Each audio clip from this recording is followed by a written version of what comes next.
And now Chef James Adrian is here in the kitchen with me, and we're going to prepare elk today. And this is elk raised by your former driver's ed instructor? Believe it or not, Henry Bolin at Wildlife Lakes Farms in Burlington. One day I was told there was someone there to see me, and sure enough it was Henry, and he had started raising elk, and they are fantastic. So what makes this special? You know, what really makes elk unique is how lean it is. It's very similar in some ways to grass-fed beef, also similar to bison, if you've ever had bison or if anyone in the audience has ever had bison. So how are we going to prepare this today? We're going to do something a little different. This is a technique that we started doing at the Atlas about 2 years ago. It's called sous-vide, which translates to under pressure. It's excellent for meats like this that have very little marbling. If you have something like elk or like bison that doesn't have a lot of fat, you need to be very precise about the temperature that you're going to cook it at. So we cook this at 136 degrees. It's sort of a perfect medium rare. And this sous vide technology is going to allow us to do that. All right, well, show us how it's done. Sure. So everything that's cooked sous vide is cooked in a vacuum bag. And so first thing we're going to do is we're going to season our elk tenderloin with a little salt and pepper. We're going to do both sides. We're going to place that in the bag with a couple cloves of garlic and a sprig of thyme. Those are just peeled garlic, not chopped. Peeled garlic, not chopped, and a little squirt of extra virgin olive oil. And that's it. And we're going to take this over here. You're sealing it on the inside? We're gonna seal it. We're gonna remove all the air. The other thing that's going to do is that's going to help bring that essence of that thyme and the essence of that garlic into the meat.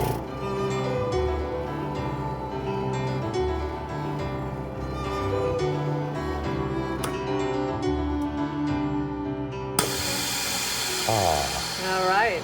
There we go. So from there, into the water. Into the water. And how long is it going to be in there? We're going to go 45 minutes.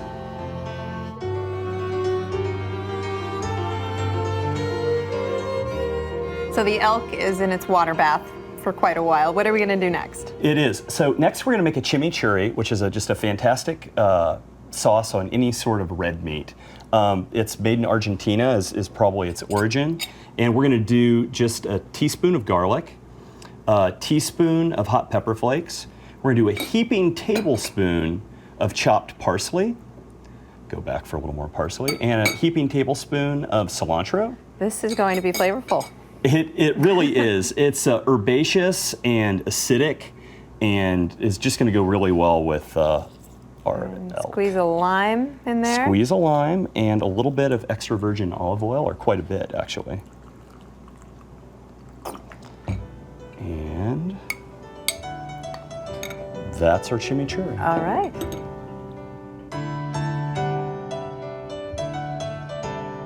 All right, next up, succotash. Succotash, it comes from a Native American word for corn. We found it just goes perfectly with elk, and it's another use of our vacuum machine too, because we vacuum bushels of corn when it's in season, and then that way we have it all year. We just throw it in the freezer. Great. So I'm going to start off with some house-cured pork belly. All right, we've got our pan nice and hot already. You're going to add pork to the elk, is the plan. Pork to the elk, exactly. Right. Well, the elk is so lean that we need to add a little fat, honestly. Or even quite a bit of fat. Quite a bit. So we'll actually be adding more fat later on, a little butter, but it's going to be great. So we're going to stir this, and we're going to let this render approximately about 2 minutes, I would say.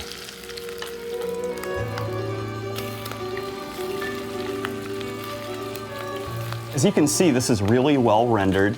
The pork belly has about half the size it was before, and we've accumulated quite a bit of oil in here, and that's what we're going to saute our next ingredients in.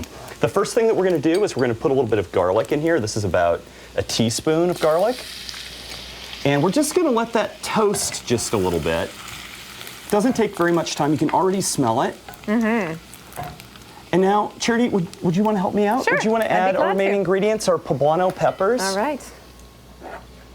And about how much? Just about half of that. Half of it, all Yeah. right. It's about maybe about a quarter cup, half a cup worth of poblanos. And then our black-eyed peas. And we previously cooked these black-eyed peas in chicken stock.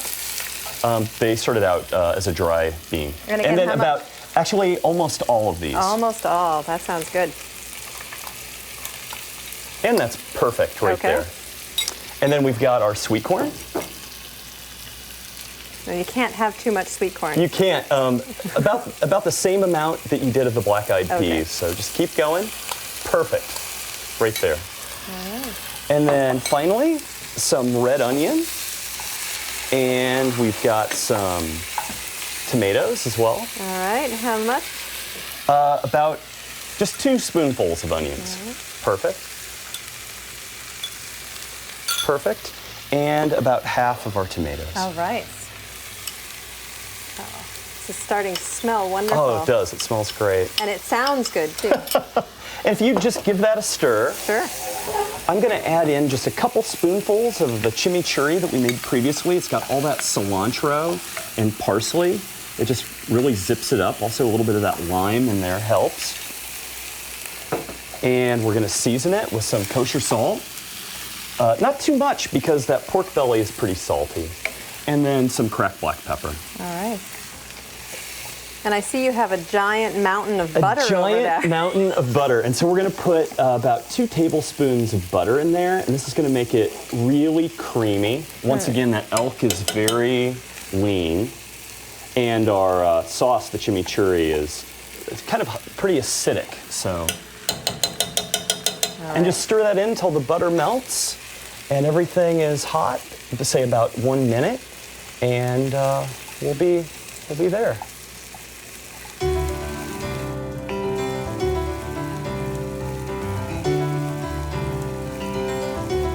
All right, so the elk is done now. 45 minutes? 45 minutes exactly. All right. The succotash is done. Correct. Let's bring it all together. All right, let's do it. So first thing you're going to do is take the elk out of the bag. And if you're the home cook, you definitely could have grilled the elk. You don't have to do it this way. It's just very nice.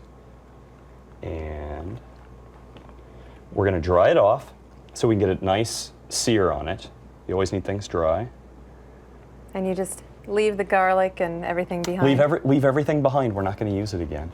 And I'm just going to do just a small amount of salt and pepper on it again. And just a little bit of oil. This is very hands-on. All right. Okay. And again, we've got our skillet really We've hot got over our here. skillet very, very hot. So I'm going to bring it over here. And we're going to sear this on all sides. And it's making a fair amount of smoke here. We're going to turn it over. What we're doing right now is we're trying to just caramelize the outside. They call it a Maillard reaction. All right. We're just changing the proteins on the outside and creating Asian flavor. But you do get perfect cooking. All right, but the texture might be lacking for some people. Correct. So we're going to sear this on all sides. We're going to let this meat rest for about 2 minutes. And just whenever you heat something up to a very high temperature, you want to give it time to sort of come to an even temperature throughout the whole thing. We've let our elk rest, and we're going to complete our plating. First, we're going to start off. We're going to take that succotash. Thank you for helping me with this, by the way. Oh, no problem.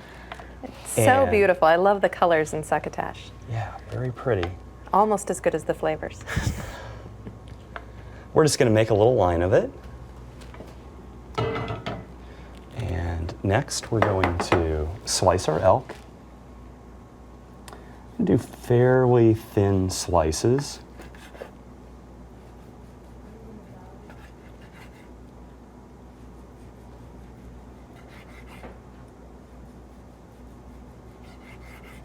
It does look very tender. It's incredibly tender, incredibly tender. And next, we're going to do a little line of our chimichurri.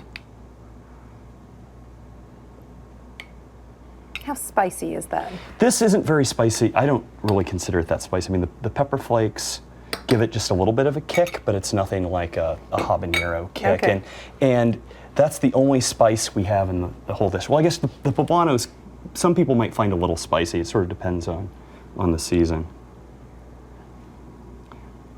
Okay, so we've got our elk.